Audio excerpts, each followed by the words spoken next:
Salut à tous, vous êtes dans Rex, la revue Express. Ici, on décrypte les infos, les actus et les faits divers. Salut Cyriac. Salut Janice, comment ça va? Ça va et toi? Ça va, on est là, en nouvelle actu. Donc, ça suit un peu la série de ce qu'on avait déjà couvert avant sur le côté trafic, etc.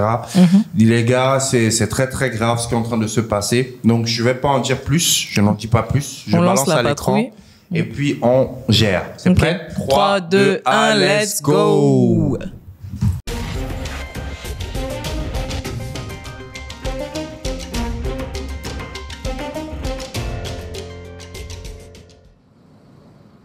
Le long des routes italiennes, elles sont là, été comme hiver.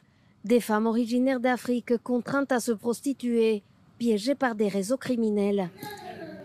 Diplômé en informatique, Blessing a été recruté à son insu dans son village d'origine, à Iboré, au sud du Nigeria. J'ai rencontré une femme qui m'a apporté son ordinateur en réparation. On est devenus amis. Un jour, elle m'a fait une proposition. Elle m'a dit « Blessing, écoute, mon frère est en Italie et il est en train d'ouvrir un magasin d'informatique. Moi, j'ai pensé à toi, si tu allais en Italie, tu pourrais gérer ce nouveau magasin. » Une promesse alléchante.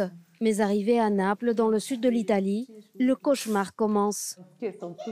Quand je suis arrivée, ils m'ont pris mes documents et ils m'ont dit « Tu as une dette de 65 000 € à nous rembourser. » Et là, j'ai compris que j'étais tombée dans les mains de trafiquants. Je suis devenue une esclave. Pour le client, tu n'es qu'un produit qu'ils peuvent user comme ils le veulent. Ils peuvent éteindre une cigarette allumée sur toi ou te frapper. Et nous, on devait sourire pour faire voir aux clients qu'on était des adultes consentantes et qu'on avait décidé d'être des prostituées. Mon Dieu. Mais est-ce que être une prostituée, ça veut dire que on te manque de respect à ce point? Ça, c'est incroyable. Même pas en arriver là, c'est incroyable. Donc, les gars, bon, j'ai mis pause un peu pour avoir ton avis, mais voici la réalité de nos sœurs aujourd'hui qui vont. Donc, elle a dit carrément à son insu. Voilà. Ça veut dire, Et en fait, c'est des procédés et c'est ça qui est énervant. Quand tu vas quelque part en connaissance de cause, on te dit, ma chérie, tu vas pour ça. Tu es d'accord ou tu es pas d'accord, mais on te blague, on te fait miroiter. Et on a bien dit, la nana était dans l'informatique, une activité légale, une femme respectable. On lui fait croire qu'elle va aller faire la même chose. Est-ce qu'elle a été trop naïve? On pourrait pas le dire. On pourra pas. Parce que, en fait, il y a tellement de moyens de détourner. Autant tu vois un étranger qui va venir te vendre la belle vie, etc. Tu peux dire, OK, je me méfie. Mais je pense que c'est une dame de son quartier. C'est ça, ton propre frère. Nous sommes nos propres ennemis. Ça fait peut-être 10 ans que vous connaissez, il y a la proximité, etc. Et puis, bon. C'est incroyable. Bref, je remets. Et c'est ce qu'on a vu justement avec le trafic en Birmanie où finalement les victimes ont commencé elles-mêmes à recruter. C'est ça, c'est ce qu'on avait couvert. Franchement, c'est un truc de fou. J'ai pas les mots. Blessing a réussi à fuir ses tortionnaires et porter plainte. Aujourd'hui, elle dirige une association qui offre un refuge et organise des formations pour les femmes qui veulent quitter le trottoir.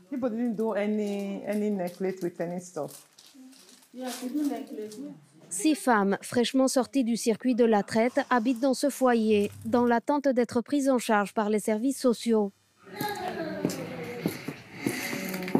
Pour éviter que les victimes retombent dans les griffes des proxénètes, les initiatives de la société civile se multiplient. Cet atelier de couture permet aux femmes d'acquérir des compétences. Marie espère que cela lui servira à obtenir son indépendance économique.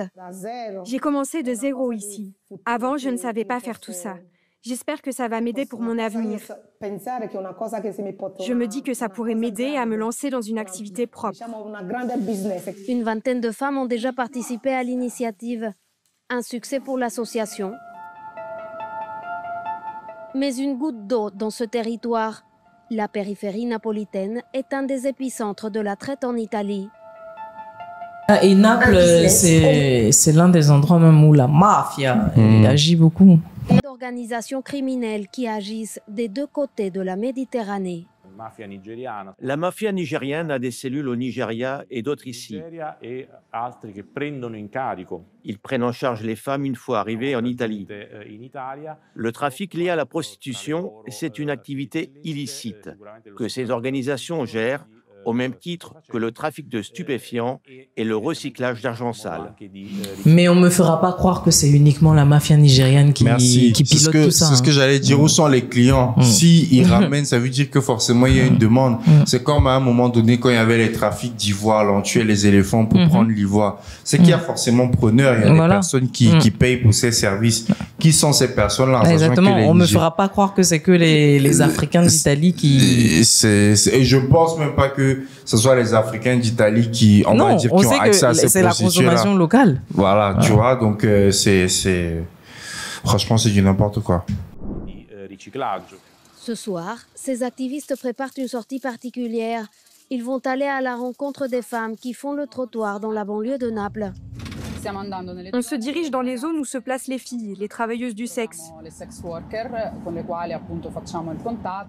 essaie de prendre contact avec elles, on leur offre notre soutien et des préservatifs. Ce n'est pas facile de créer un rapport de confiance. C'est un travail de très longue haleine, on peut mettre des années à l'établir. Leurs voitures sillonnent les rues et approchent discrètement les jeunes femmes. Tu travailles? Je viens d'arriver. Tu veux quelque chose à manger? Ok. Sucré ou salé? Des crackers, c'est ok. Quand est-ce que vous repassez par là à nouveau? La semaine prochaine. Affiché sur leur véhicule, le numéro vert anti-traite, valable dans toute l'Italie. Des travailleurs sociaux répondent 24 heures sur 24 en 12 langues. Naples est une destination de prédilection pour les migrants. Dans le cadre de ces migrations, au début des années 2000, le phénomène de la traite s'est fortement développé ici. Et on l'a vu à travers la présence de jeunes femmes sur le trottoir, victimes de traite. D'abord d'Europe de l'Est, et après ont commencé à arriver en masse les filles du Nigeria. Merci, parce que c'est exactement ce que je voulais dire. Parce que tel qu'ils avaient commencé la narrative, on aurait cru qu'il n'y avait que des femmes africaines dans la prostitution. Non, non, non, ça a commencé avec l'Europe de l'Est. L'Organisation internationale pour les migrations, près de 80% des Nigérianes qui débarquent en Italie tombent dans l'exploitation sexuelle. Maintenant, je me dis, bon, on parle souvent de l'Italie comme étant... parce que ces filles-là, clairement, elles passent par un réseau de prostitution. Ça veut dire qu'elles prennent pas le bateau. J'en ai aucune idée. La dame, par exemple, qui a dit, oui, j'ai mon ami qui a un magasin et tout, ça veut dire que on fait tes papiers et tout pour que tu montes. Et à partir du moment où tu montes, on t'impose une dette. Et tu as raison, effectivement, parce que quand elle est arrivée, on lui a confisqué ses documents et lui dit qu'elle doit 65 000 €. C'est ça. Donc, ça veut dire qu'il y a un pipeline même depuis les ambassades et tout pour accorder des visas, pour les faire passer, pour arriver jusque-là.